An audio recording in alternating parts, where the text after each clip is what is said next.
Imprensa 100% digital. Na praia, no campo, na montanha e na cidade. Roberto Matias, a hora da verdade. Variedades, utilidade pública, dicas, destaques, momento com Deus e muito mais. Roberto Matias, a hora da verdade. Olá, estamos mais uma vez aqui com a nossa programação semanal na TVI, Rádio e TV Imprensa. Nós teremos dicas, teremos utilidade pública, teremos um momento especial de entrevista com uma pessoa muito conhecida em São José dos Campos, de uma família tradicional da cidade, que vai nos ensinar muito aqui nesse pouco tempo que nós teremos de entrevista e de programação. Mas eu quero começar esta programação falando de um mal que está atingindo todo o nosso Brasil e também atingindo o mundo, que é as queimadas nas nossas matas. A seca e o fogo criminoso devastam quase todos os biomas do Brasil. Patrimônios ambientais do país, reconhecidos no mundo, sofrem com o maior registro de queimadas dos últimos tempos. O Brasil arde, o fogo se alastra, e santuários reconhecidos internacionalmente pela poderosa biodiversidade, beleza tropical e fonte de turismo, se transformam em presa fácil das labaredas, virando cinzas e fumaça.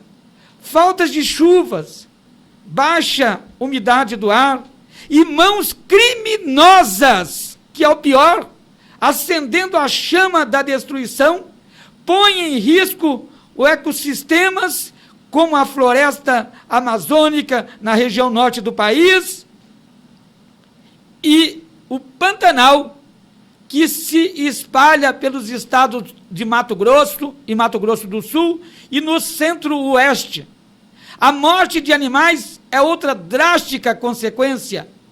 Os incêndios florestais no Brasil cresceram de forma assustadora ao longo de 2020 em quase todos os biomas, de acordo com informações registradas pelo programa Queimadas do Instituto Nacional de Pesquisas Espaciais do INPE. De 1º de janeiro a outubro de 2020, o órgão registrou 130.406 queimadas no país, maior notificação para o período desde 2010. E o pior, as queimadas repercutiram no mundo muito mal, com críticas ao país publicadas em grandes jornais e telejornais de renome no mundo. E, falando nisto, eu quero aqui aproveitar este momento para dar uma nota 0 para todos aqueles que contribuem para as queimadas, principalmente os latifundiários, os agricultores. Isso é um crime o que vocês têm feito, e eu quero dar uma nota 0 para vocês. Agora eu quero dar uma nota 10. E essa nota 10, eu quero dar... Na semana passada, nós demos a nota 10 aqui, para uma classe que muito contribui para a formação de todos os profissionais, que são os professores. E hoje eu quero dar uma nota 10, em homenagem a todos os profissionais de saúde que hoje estão sendo homenageados aqui na nossa programação, através de um grande profissional de São José dos Campos, que é o Dr. Jorge Zarur, que será o entrevistado desta manhã.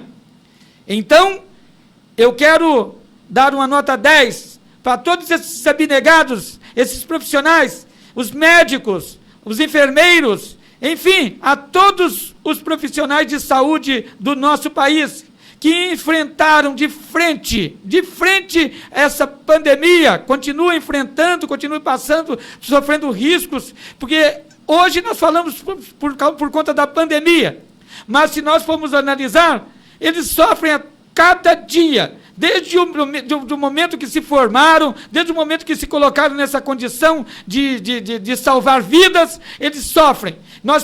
Hoje nós falamos muito de coronavírus, nós falamos desse vírus terrível, mas os vírus, as bactérias estão aí no nosso mundo, sempre estão nesse mundo, e eles estão sofrendo sempre. Hoje a atenção se volta mais para eles, mas eu creio que os governos, as pessoas deviam colaborar mais, porque esses profissionais colocam a sua vida em risco a cada dia, a cada momento, e ele vai falar sobre isso na entrevista daqui a pouco. E eu dou a nota 10 para vocês, para todos os profissionais de saúde, eu dou a nota 10 para todos aqueles que tiveram perdas também, que perderam profissionais de saúde no exercício da profissão, com essa pandemia, e estão encarando de frente o problema. Eu coloco esses enlutados também, eu dou uma nota 10 para vocês e peço a Deus que tome conta, que conforte os seus corações. Vamos dar sequência à nossa programação.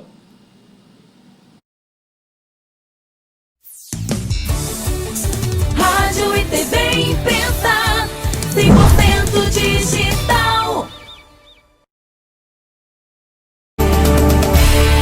Momento Dicas.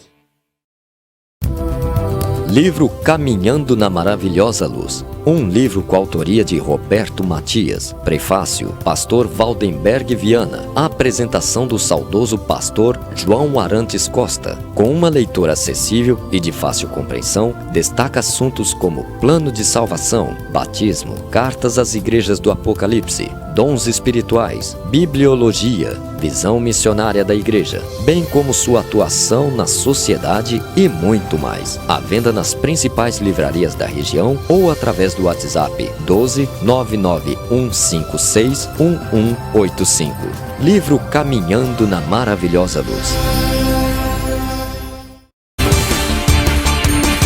Momento Destaques. A solidariedade é um dos atos mais nobres do ser humano. E a CI lança a campanha ACI Solidária.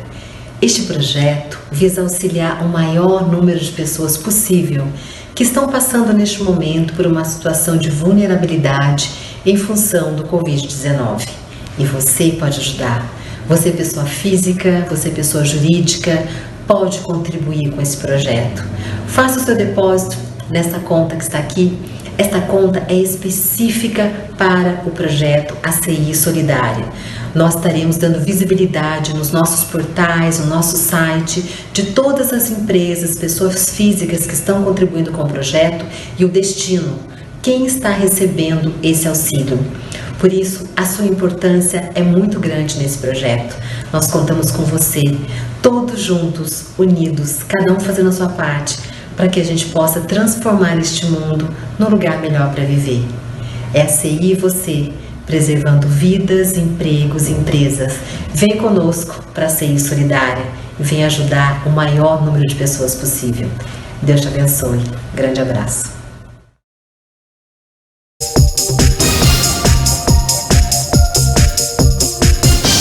Momento Utilidade Pública.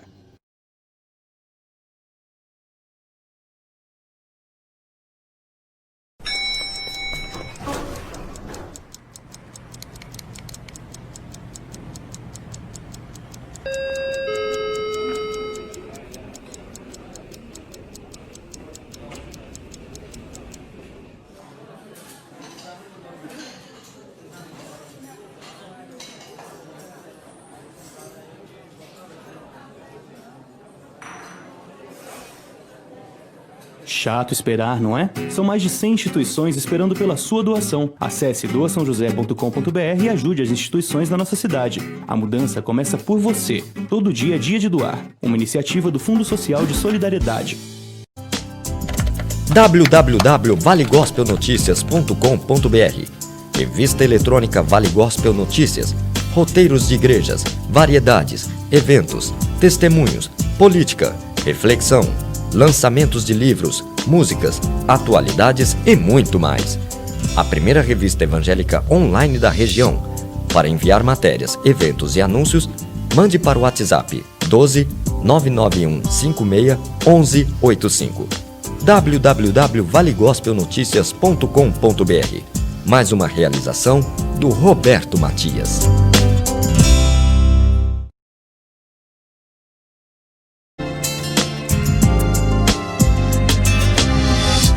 Momento de entrevista. Este é um momento muito importante desta programação. Atendendo gentilmente o nosso convite, hoje a presença do Dr.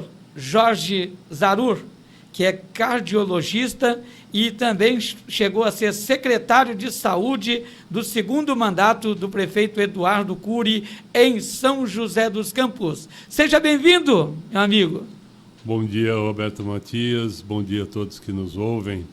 Muito obrigado pelo convite. É sempre um prazer estar aqui com vocês. Tá, muito obrigado. E hoje nós vamos conhecer um pouquinho de Jorge Zarur. Todo mundo conhece o nome, né? Esse nome é um nome conhecido, tem aqui uma das principais avenidas da cidade, as saídas da cidade, leva este nome, Jorge Zarur. Primeiro vamos falar, quem foi Jorge Zarur? Bom, Jorge Zarur foi um imigrante descendente de libaneses que nasceu no Egito em 1908. Com 2 anos de idade, os seus pais vieram para Sertãozinho, ao lado de Ribeirão Preto, que tiveram lá, para variar, todo descendente árabe na época, né? Todo árabe, todo libanês, uma loja de tecidos, e com isso eles puderam estudar os filhos. Eram 5 mulheres e ele o único homem na família, né? O único filho homem. Depois ele foi estudar medicina no Rio de Janeiro, da turma de 36, se formou em 1936, e alguns anos, 2, 3 anos depois, ele infelizmente ficou doente, teve tuberculose, que era a doença da moda na época. Veio para São José para se tratar, e onde é hoje o Sanatório Maria Imaculada, né? E acabou se apaixonando pela cidade e se transformou num médico tisiologista que trata de tuberculose. Então ele veio para se cuidar da doença, acabou se especializando na doença. Eu digo que eu sou filho da tuberculose, eu e meus irmãos, porque minha mãe veio de Marília trazendo uma irmã tuberculosa e foi tratada pelo meu pai que tratava dessa minha tia, e acabaram se apaixonando. Meu pai, né, já com uma certa idade, 41, 42 anos, se casaram. Então eu digo, acho que com bastante propriedade, eu sou um produto da tuberculose. Você viu que o lado bom, o lado ruim, muitas vezes, ele transforma em coisa boa, né? É verdade, a doença fez com que meu pai viesse a São José, né, e depois ele teve uma história muito rica, né, aqui na cidade, e minha mãe veio para cá para tratar da irmã, né, acabaram se conhecendo, e aí começou a história. E ele chegou a ser prefeito de São José dos Campos? Na realidade, o prefeito era uma instância hidromineral, e o prefeito era nomeado pelo governador, né, não tinha eleição. Em 47, no início de 1947, o então governador Adhemar de Barros, que também era médico, tá, e fazia várias visitas aqui ao município, conheceu meu pai e acabou nomeando meu pai prefeito. Prefeito, ele ficou por quanto tempo? Aí tem uma história que você me permite, já vou contando. Né? Existia uma tendência, na época, o tenente-coronel Casimiro Montenegro, ele queria criar uma base aérea aqui no município, mas estava tendo algumas divergências com a Câmara, o prefeito anterior não estava conseguindo convencer os vereadores a votarem um projeto, né, de doação do terreno que era o então Campo dos Alemães, ou então CTA hoje, e o prefeito não estava conseguindo, estava meio refém da Câmara. No que meu pai entrou,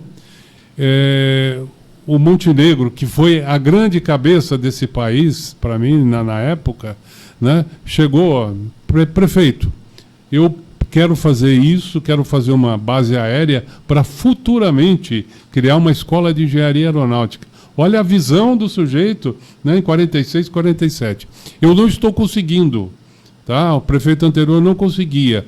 E Taubaté, Guaratinguetá, Campinas, Belo Horizonte, até o Rio de Janeiro, me ofereceram, me fizeram propostas, né? Meu pai, na hora, se encantou com a ideia, tá? E assinou a autorização de doação, tá? 6 meses depois, toda a infraestrutura, toda a terraplanagem daquela área já estava feita. Foi ameaçado de morte, tem moção de repúdio na Câmara, mas ele era um homem corajoso, muito corajoso. Firme nas decisões. Não tinha medo, tá? Ele não tinha medo de tomar decisões. A partir daí, 2, 3 meses depois, ele se desentendeu com o governador por bobagem, né? Aquelas historinhas. O governador queria que ele tirasse a fotografia do Getúlio Vargas que estava no gabinete. Certo. Ele falou, eu não vou tirar. Quem quiser, venha, tira, eu não vou mexer nisso aí. Aí, uma ida dele ao Palácio do Governo em São Paulo, o Adhemar perguntou, isso é muito engraçado, né? Zanur, você já tirou a fotografia do Adhemar? Do Getúlio? Ele falou, eu não tirei e não vou tirar. Demitido. O Adhemar demitiu ele na hora. Saiu, bateu a porta. E é assim mesmo. O negócio era bem assim, bem por aí. Chegou aqui, já tinha outro prefeito. Em 47, o Adhemar chamou ele de novo e ficou um pouquinho mais. Ficou 1 ano. Ele dormia prefeito, acordava, já não era mais sim, prefeito. já estava na rua. É impressionante, né? As coisas mudaram um pouquinho, né? Mudaram de lá para cá, né? Tivemos algumas mudanças, umas para melhor, outras para pior, né? Mas você ficou seguindo. E você seguiu o ofício do pai. Na realidade, a gente acaba imitando, né? E eu digo hoje, eu nasci médico, tá? Eu gosto tanto da minha profissão, amo tanto a minha profissão, que eu não consigo me ver em outra situação profissional, né? Eu nasci médico, me sinto médico, e meu pai, quando eu fiz o vestibular, nós fomos juntos lá na faculdade ver a lista de aprovação, porque não tinha internet, não tinha nada disso, tinha que ir lá presencialmente, né? Isso foi em 72, janeiro de 72, vi meu nome tranquilo, procurei o nome dos outros colegas, vários deles entraram aqui de São José, e aí no caminho ele, meu filho, parabéns, mas se eu pudesse interferir no seu destino, você não seria médico. Ele tinha talvez as frustrações dele com a medicina, as tristezas, perdeu muitos parentes assim, subitamente, sem poder fazer nada, talvez isso o deixasse frustrado, né? Um momento de tuberculose que ele viveu aqui, morrendo muita gente, né? Mas eu acho que eu fiz o certo, né? E hoje eu acho que ele teria a mesma opinião. Eu acho que a medicina, primeiro, você tem que ter paixão. Tem que ter paixão, senão você não consegue exercer de maneira plena. E eu fui um apaixonado, né? E ainda sou. Depois de 40 e tantos anos de formado, eu posso dizer que sou apaixonado pela medicina. Isso é um dom que Deus dá, né? Um dom que Deus deu para você também. Acredito que sim. Já nasce. Né? Eu acho que a gente nasce com vários dons. Vários dons. Né? E talvez aquele que mais se manifeste num determinado momento é aquele que você vai escolher. Né? E eu escolhi, graças a Deus, a medicina. Estou muito feliz com medicina. Isso. E agora com essa pandemia e essa situação? Nós falávamos no início, né? Porque hoje estão preocupados com tantas coisas, né? Tanta coisa, com a fome, por exemplo. Quando começou a pandemia, preocuparam com a fome. E aquele pessoal que estava lá passando necessidade, que estava buscando necessidade, é um pessoal que sempre viveu dessa situação. E nós vimos os riscos também dos profissionais de medicina. Hoje todo mundo preocupado com os profissionais da saúde, etc. e tal. Mas os profissionais de saúde sempre correram risco. Na realidade, o risco foi muito grande. A gente não sabe por quê, né? Não só os médicos, né? Mas todos os profissionais envolvidos, talvez pela carga viral, o aumento, o contato diário com o vírus, tenha favorecido com que esses médicos, esses enfermeiros e todo esse pessoal próximo dos pacientes graves, também corresse risco de vida. Muitos morreram, né? A mortalidade foi muito alta, a começar pelo chinês lá, né? Em Wuhan, lá em e ele desconfiou da doença, né? Foi preso um tempo, esconderam tudo, mas vários profissionais, no começo, por não saber como se comportar, acabaram morrendo. Né? Isso foi muito grave. Nós perdemos aqui em São José vários médicos pela doença, alguns que estavam na frente de batalha, né? E no Brasil inteiro. Muita gente morreu, muitos enfermeiros, muita gente envolvida com o processo acabou ficando doente e sofrendo chegando a morrer, muitos ficando com sequelas, com lesões. Né? É uma doença muito grave. E a falta de informação foi muito complicada no início, né? Nós sabemos muito pouco. Agora sabemos um pouquinho mais. Você vê que a mortalidade caiu. É verdade. Tá? Então, no começo, eu acho que cometeram alguns desatinos, eu digo até crime. Tá? Talvez por desconhecer, ou talvez por omissão ou influência política. Tá? Primeira coisa, essa frase, fique em casa e salve vidas, isso é crime, tá? Isso é crime. Quanta gente, você falou daqueles necessitados, né?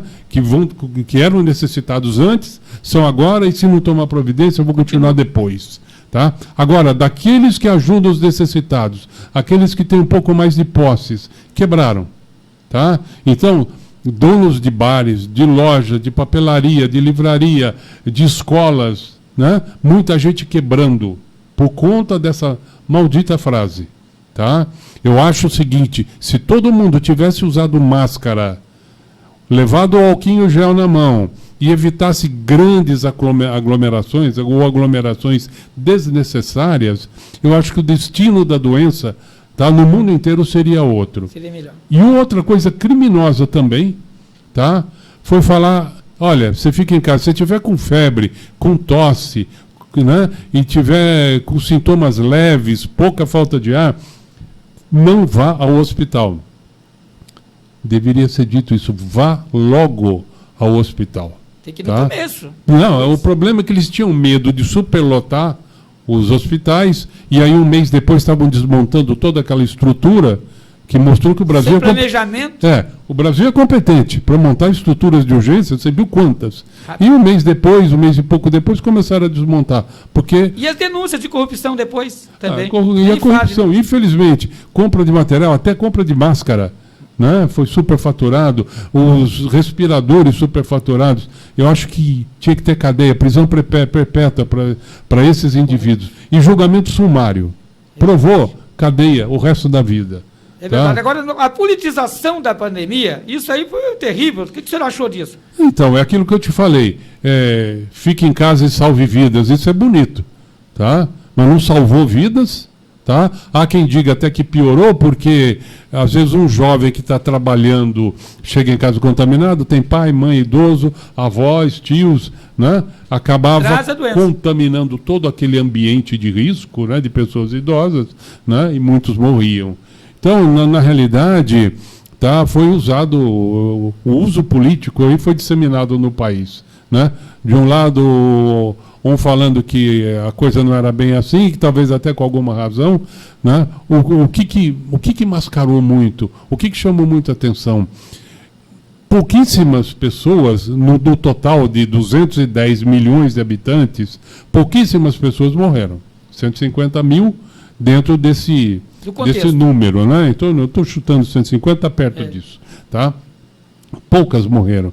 Então, a doença, em termos de da gripe, comparado com a gripe, comparado com a AVC, comparado com o infarto, comparado com o acidente, comparado com violência, tá? Ela não é tão grande assim. Mas a morte, o quadro clínico é desesperador.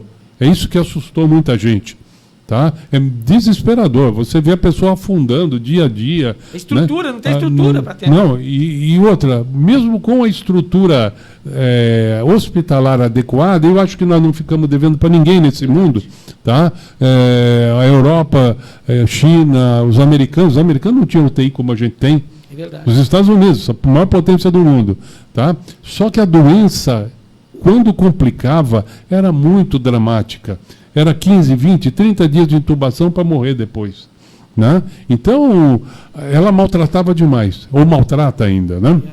Felizmente, com algum tratamento, que é na base de cortisona, anticoagulante, esses pacientes graves estão tendo uma chance melhor.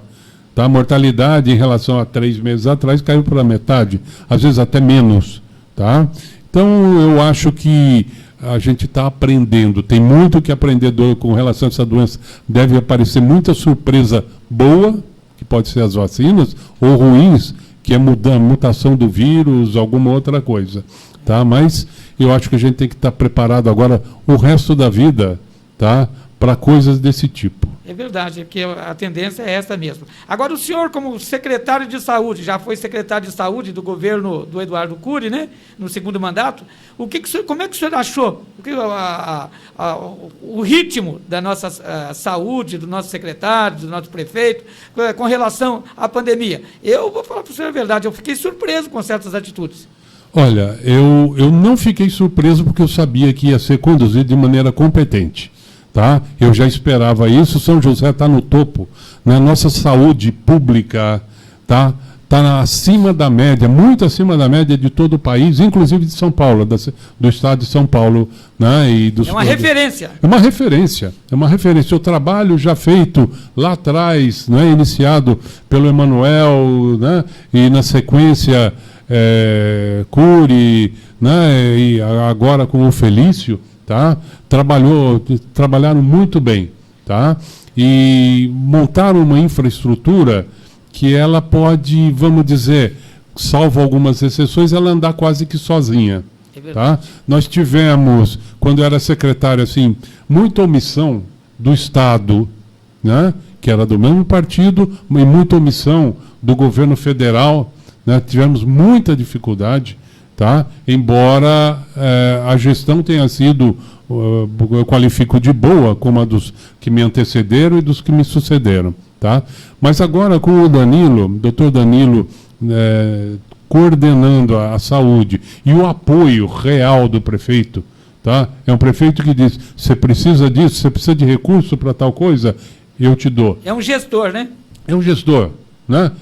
É um profissional. Tá? Então, eu admiro muito o Felício pelo trabalho, pelo apoio que ele está dando, tá? Ao secretário e a toda a saúde, toda a Secretaria de Saúde de São José. Então, nós temos uma das melhores saúdes do país, se não for a melhor, e o enfrentamento da doença, tanto que chegou a dar até algum atrito entre o prefeito e o governador, que para mim é um ditadorzinho de gravata, tá? E ele pressionando o prefeito a não evoluir, né? Na liberação e da flexibilização, né? Pressionou e a gente já tinha condição. E a gente tem um controle muito bom. Graças a Deus, São José, em termos de saúde, está em mãos competentes. Então é muito bom você que está nos ouvindo, você que está nos assistindo, saber dessa informação, porque vem a oposição e fala coisas que não tem nada a ver. São José dos Campos é referência na saúde.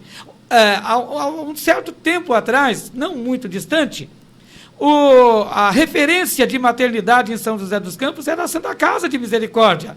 Hoje, a referência de maternidade em São José dos Campos é o Hospital Municipal. É o Hospital Municipal e que tem o Dr. Carlos Maganha, que é ginecologista e obstetra. Então está na mão de gente competente, de gente que entende. É isso tá? aí.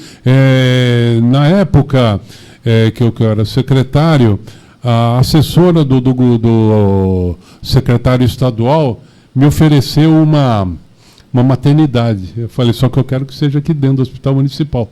Né? Porque não tem sentido você fazer a maternidade fora. Né? Maternidade tinha que ser no Hospital Municipal.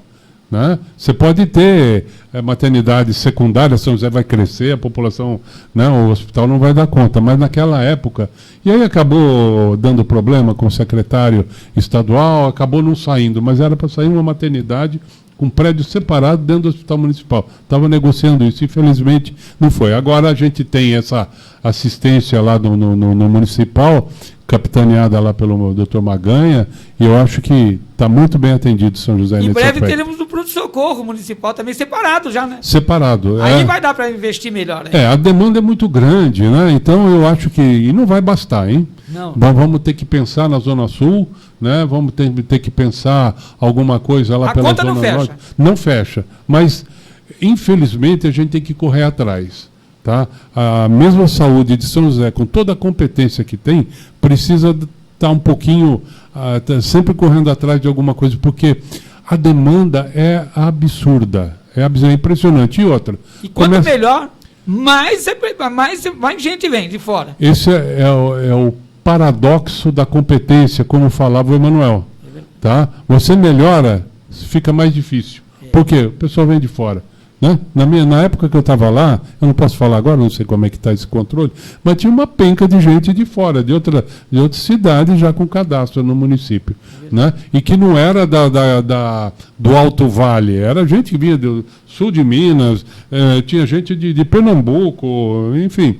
Né? Então é o paradoxo da eficiência, não é o paradoxo da competência. Certo. Agora eu vou falar um pouquinho do Jorge Zarur. Né? Jorge Zarur falou do pai, falou da sua vida profissional, mas e o Jorge Zarur? Quem é o Jorge Zarur? Bom, hoje eu sou um indivíduo que trabalhou a vida inteira. Né? Eu comecei como professor de cursinho, então estou há quase 50 anos trabalhando, não, acho que mais. Eu trabalho desde os 22, 23 anos. E como professor de cursinho, depois como médico, né, trabalhei, me especializei em cardiologia e ecocardiografia, que é a ultrassom do coração. Atualmente só estou fazendo ecocardiografia, não porque eu tenha desejado largar a clínica, né, o atendimento, mas não dá mais tempo. Não dá mais tempo. E o trabalho, se deixar, trabalho o dia inteiro e ainda vai ficar faltando. É que você está sempre correndo atrás. É né? verdade. Mas eu tenho outras atividades hoje, né? Uma atividade que eu gostei muito, que estou gostando. Eu acompanho o meu neto é jogador de tênis. Né? E então sou eu que cuido da carreira profissional dele.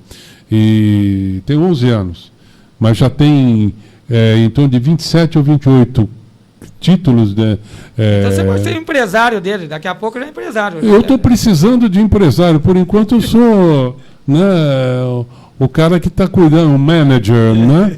Ele já faz aula com gente mais competente que eu, evidentemente, né? Mas as viagens, é tudo comigo. Ficamos em hotel, a gente sai pelo mundo afora. É ótimo isso, né? Para um avô e um neto que é um ganhador, é um vencedor, não só porque ganha título, né? Como é que é o nome dele? É Estevão. Estevão, parabéns para você, Estevão, que você continue sendo alegria para o seu vovô e para toda a família. Ele realmente é motivo de muita alegria, né? Eu falo que ele é o cara, né? É estudioso, vai bem na escola e é dedicado. Se deixar, ele joga 3, 4, 5 horas por dia, raquetinha na mão, dorme com a raquete. Eu tenho uma notícia para te dar.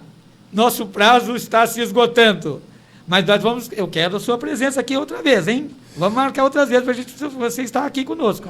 Olha, Roberto, foi um prazer imenso estar aqui. Eu quero que você dê as suas considerações finais agora. Muito bem. Em primeiro lugar, realmente foi um prazer estar aqui, né, e com você, com seus ouvintes.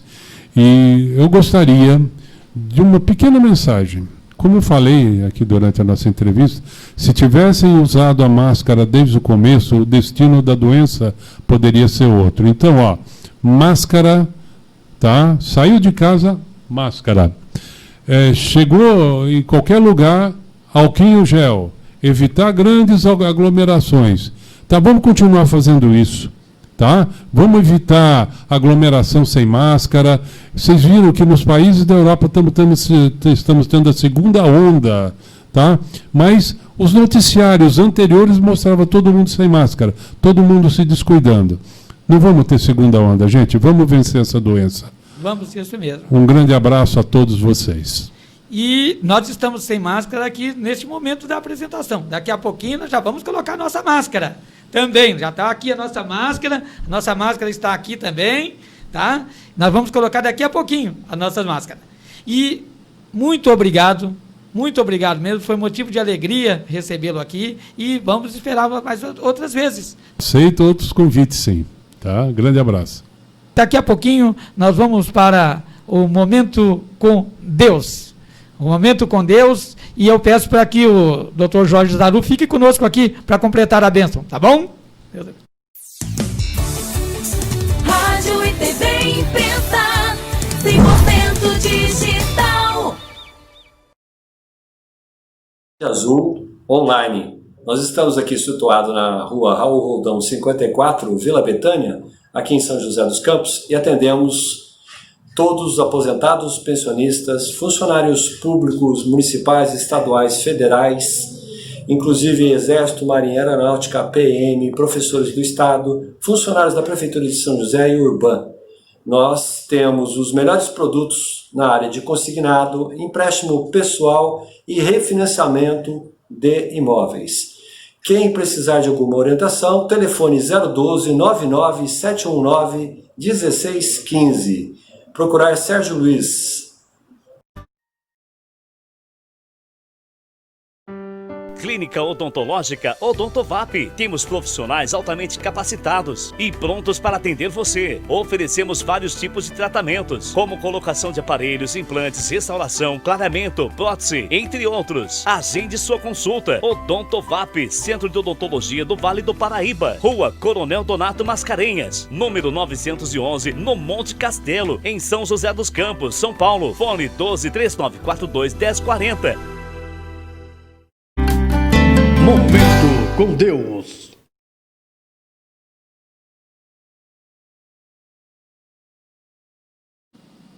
Este é um momento muito importante desta programação. Já tivemos dicas, utilidade pública, uma entrevista super especial aqui com o nosso amigo Dr. Jorge Zarur, que ainda continua conosco aqui nos estúdios. Mas é uma semana que também deixou muita gente triste, né? Muitas perdas durante essa semana. No último final de semana comemoramos aí também, né? Comemoramos, você vai dizer que comemorar não é bem comemorar, né? Mas nós tivemos o dia de finados, dia de lembrança dos mortos. E tudo isso vem mexendo com a nossa vida, né? Vem tocando o nosso coração. Eu perguntava, o que será que Deus quer trazer para a nossa vida nesta manhã? E durante a noite Deus falava ao meu coração. Muitas pessoas estão preocupadas com bens materiais, preocupadas com a situação financeira. E aí veio uma pergunta, que é o título desta breve reflexão: acumular ou guardar? Parece a mesma coisa, né? Mas não é. Ora, isso é um grave mal, porque justamente como veio, assim há de ir. E que proveito lhe vem de ter trabalhado para o vento? Está registrado no livro de Eclesiastes, capítulo 5, verso 16. Há um certo tempo, eu passava por um lugar que parecia um grande bazar. Todo tipo de equipamentos, roupas, móveis, tudo da melhor qualidade estava à venda numa residência.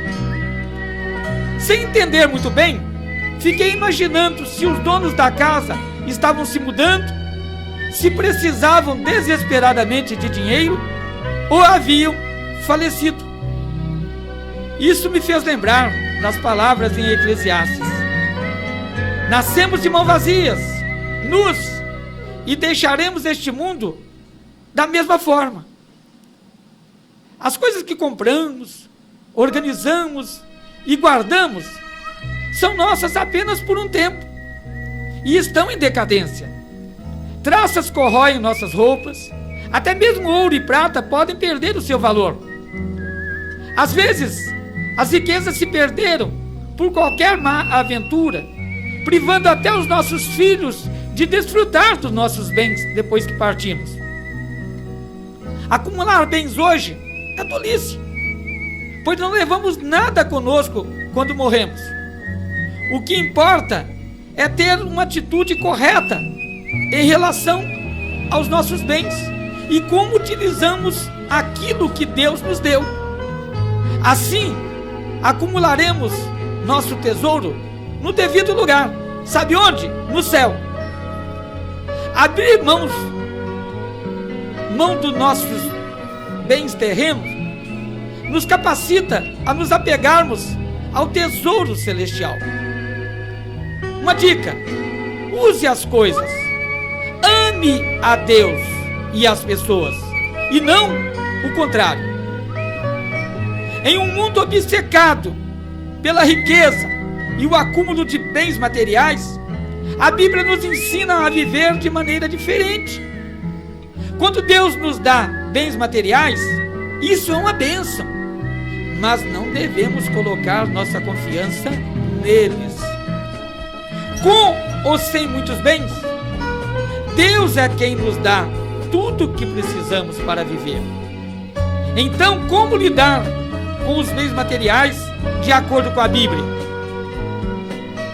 Aqui temos uma passagem que diz: então lhes disse, cuidado, fiquem de sobreaviso contra todo tipo de ganância.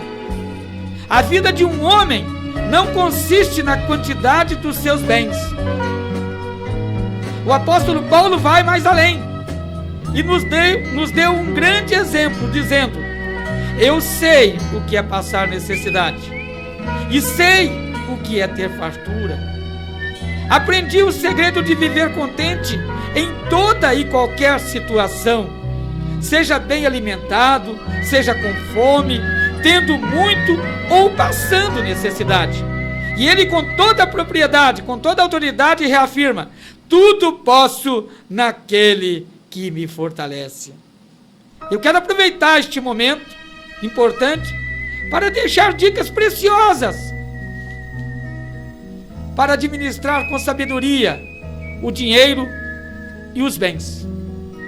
Primeiro, viva do seu próprio trabalho e não às custas dos outros. Segundo, mantenha sempre uma poupança. Terceiro, não seja avarento. Quarto, não ame o dinheiro. Quinto, não seja escravo do dinheiro.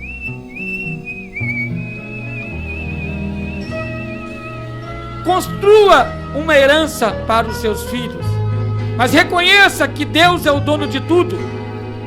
Dedique a Deus o uso dos seus bens. Pague seus impostos e suas dívidas. Cuide bem do que é dos outros, caso você o administre. Pratique a caridade e o bem para com o próximo. Aí sim, louvai ao Senhor. Bem-aventurado o homem que teme ao Senhor, que em seus mandamentos tem grande prazer. A sua semente será poderosa na terra. A geração dos retos será abençoada. Prosperidade e riquezas haverá na sua casa, e a sua justiça permanece para sempre. Este é o segredo de viver bem. Este é o segredo da vitória. Este é o segredo da conquista. Que Deus abençoe rica e poderosamente. Que o Senhor nosso Deus tome conta da sua vida, que supra as suas necessidades, que te dê sabedoria e inteligência para conduzir a tua vida e de todos aqueles que Ele tem colocado sobre a sua responsabilidade, assim como o testemunho agora há pouco do nosso amigo Jorge Zarur aqui. E ele está cuidando do netinho, está usufruindo daquilo que Deus deu. Por quê? Porque ele está na presença deste Deus. Que você também esteja na presença deste Deus em todos os momentos da tua vida.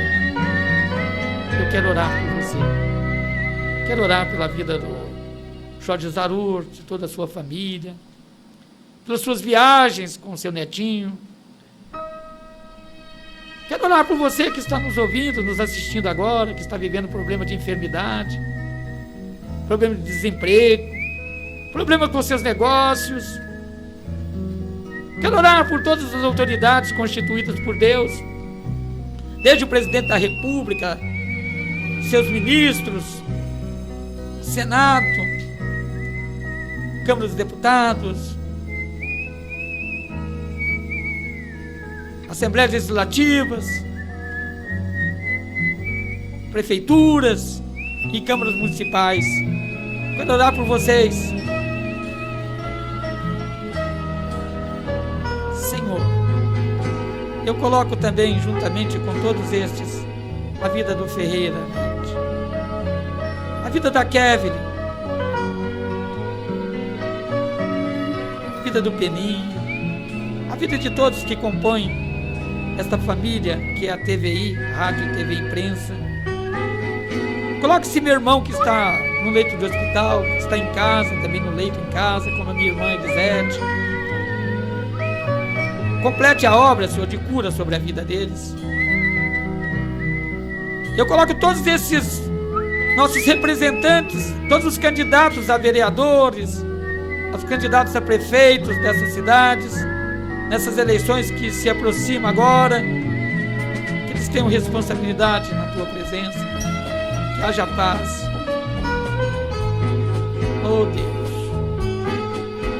alcance todas as autoridades que estão constituídas por ti, porque feliz é a nação cujo Deus é o Senhor.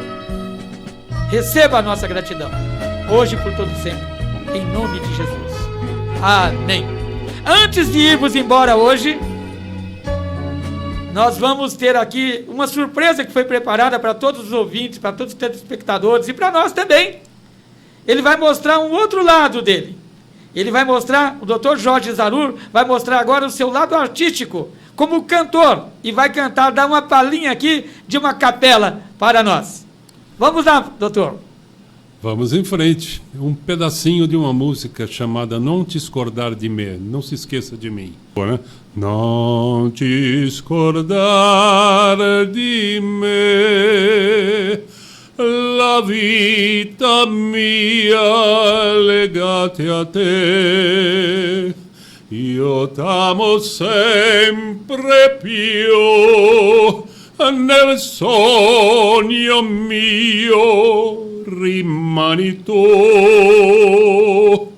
Non ti scordar di me, la vita mia legate a te. C'è sempre un nido nel mio cor per te. Non ti scordar di me.